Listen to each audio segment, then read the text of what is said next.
Hey guys, welcome to this episode of All About the Apple. Today I am going over a new link in the iPad rumor mill that proves that the event will be taking place on October 22nd. The invitations have been sent out, and it pretty much looks like an Apple logo with some leaves, like colorful like fall leaves. You got some purple and blue and red, green, kind of just everywhere. Coming out from the main Apple leaf, and then it says we still have a lot to cover in that typical iOS 7 like thin font. But this is pretty exciting because hopefully we'll get an iPad 5 with a more iPad mini like design. We're supposed to have something that's a lot thinner than the current gen. And also quite a bit lighter. It's supposed to be basically like an iPad mini with a 9.7-inch screen.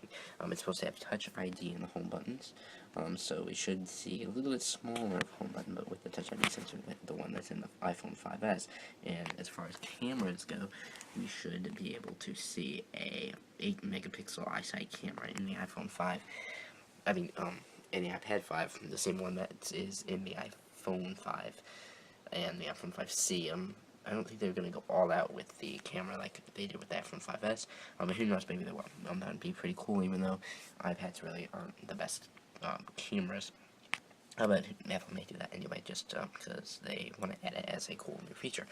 And then the iPad mini, which is what I have here, I have the first gen, as you probably have already guessed, is set to get a Retina display, and it is supposed to retain its same design. And both iPads are supposed to come in silver, which is pretty much what I have here. But it's supposed to come also in gold and space gray, no more black, but the same colors as the iPhone 5S pretty much. Basically, they're becoming more like the iPhone 5S. That's what Apple wants to do with their iOS devices. They don't want any more black, they want space gray. It's just what they did with the iPods, too. On the same day, they silently updated them in the store. So no more black, it's space gray and silver and gold for the iOS devices, except, of course, for the iPhone 5C and the iPod Touch and iPod Nano, which are in different candy coated, just kind of fun, colorful colors. But of course, in the iPad we do have. Hopefully, we'll get space gray, gold, and silver. As far as the iPad mini goes, we'll probably get the Touch ID sensor as well, and it's most likely in a camera upgrade. I'd like to see a camera upgrade in the iPad because it is really good to take pictures with it. You can just easily hold it, and hold it with one hand. If you hold it with your other hand, you can easily take a picture, and we now have HDR on it with iOS 7. You can easily, take pictures, swipe to take videos, take 180p videos so far, and 5-megapixel pictures, but I would like to see a little bit of an upgrade because the 8-megapixel camera is even more amazing, and it'd be awesome to be able to take pictures in that. Maybe not so much on the full-size iPad because it is a lot harder to take pictures with, but they'll probably do it in both, I would think, just because it doesn't really make sense to put it on the big one, not put it on the small one, because that would just make it crazy, because it really is hard to take it with a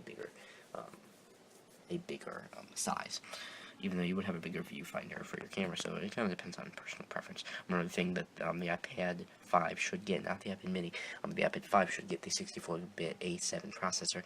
The iPad mini is most likely going to get an A6 processor, because usually the iPad 5 has something in it that makes it, the flagship model, and the iPad mini is just a little behind on the specs. Like right now, it has an A5 processor, but I find plenty fast.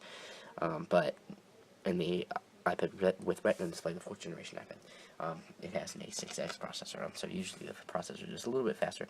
The iPad 4, or the large iPad, the 9.7-inch one, is definitely the flagship model, whereas the iPad mini is the lower cost one. Even though it has a smaller screen size, it definitely is more like the iPhone 5C in the respect that it's still a great iPad, but the flagship model is the one that is biggest. Or in the iPhone's case, the one that's more expensive and better in terms of specs. For me, the iPad mini is better because I love the form factor.